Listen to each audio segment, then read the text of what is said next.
पुरानी दिल्ली के दरियागंज के रहने वाले थे गुलशन कुमार दुआ। जी हाँ, टी सीरीज वाले गुलशन कुमार जी।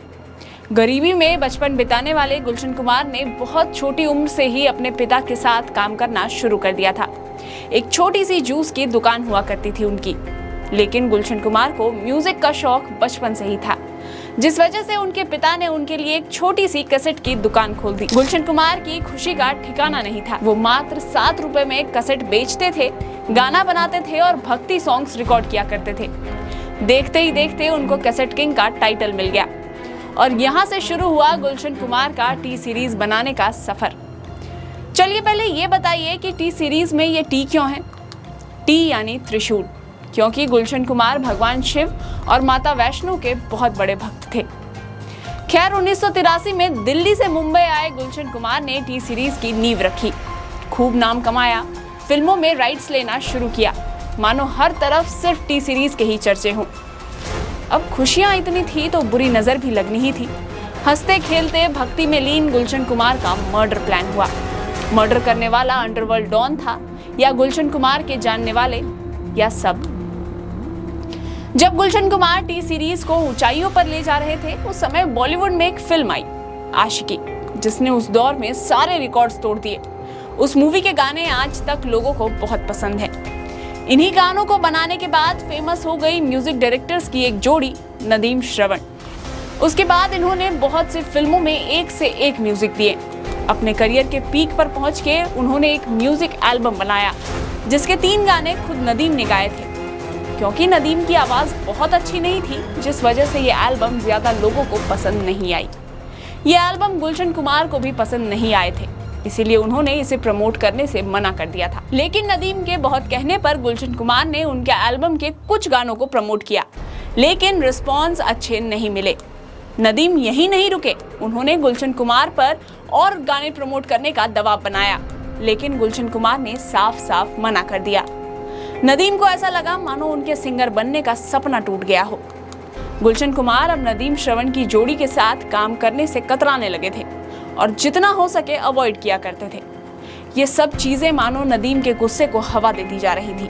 नदीम को लगा कि अब उनका म्यूजिक करियर बिना टी सीरीज के सपोर्ट के बर्बाद हो जाएगा, क्योंकि उस समय टी सीरीज का 65% दबदबा था, जिस वजह से दूसरे म्यूजिक कंपनी के गाने लोगों तक कम पहुंचते थे। न्यू कमर्स पर ध्यान देने वाले गुलशन कुमार पर नदीम अब हर हाल में दबाव बनाना चाहते थे और यहीं से शुरू हुई थी गुलशन कुमार की जिंदगी में अंडरवर्ल्ड की एंट्री।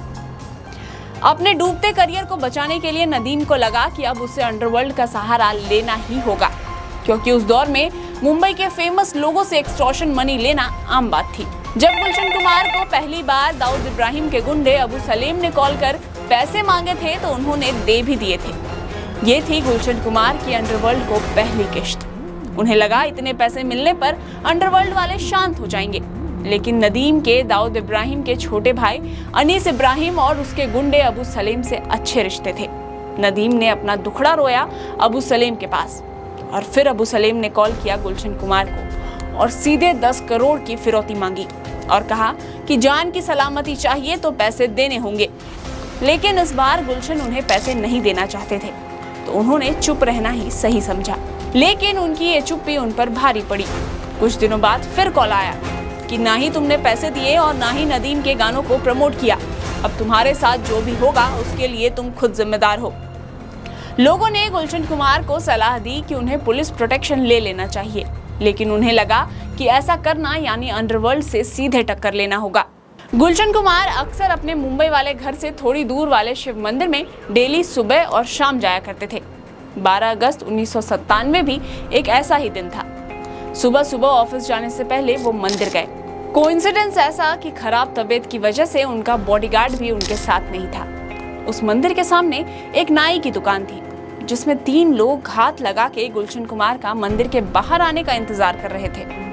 जैसे ही गुलशन बाहर आए, वो 3 लोग उनकी तरफ आगे बढ़े और उनमें से एक ने सबसे पहले एक गोली गुलशन कुमार के सिर पर मारी। फिर भी गुलशन बचने के लिए आगे की तरफ एक पब्लिक टॉयलेट में भागे, लेकिन तब तक दूसरे शूटर ने उन पर 17 गोलियां दाग दी। गुलशन के ड्राइवर ने उन्हें बचाने की कोशिश की तो ड्राइवर के पैर पर भी एक गोली मारकर उसे घायल कर दिया। 10 मिनट तक चली ये गोलीबारी किसी बॉलीवुड मूवी से कम नहीं थी। लेकिन सबसे दुख की बात यह है कि जिंदगी भर दूसरों की मदद करने वाले गुलशन कुमार को जब आज दूसरों की मदद की जरूरत थी तब सबने उनके मुंह पर दरवाजा बंद कर दिया। खून से लथपथ गुलशन कुमार को जब तक हॉस्पिटल लाया गया तब तक उनकी मौत हो चुकी थी। पूरी बॉलीवुड में मातम पसर चुका था। मुंबई से दिल्ली आए गुलशन कुमार के पार्थिव शरीर को आखिरी बार देखने गुलशन कुमार के सारे जानने वाले आए थे। बस एक शख्स जो नहीं आया वो था नदीम सैफी। पुलिस पर मीडिया और फैंस का प्रेशर बना। आखिरकार ऐसे दिन दहाड़े कोई गुलशन कुमार को कैसे मार सकता है। फिर 30 अगस्त को पुलिस कमिश्नर ने एक प्रेस कॉन्फ्रेंस की और उसमें आरोपी का नाम बताया।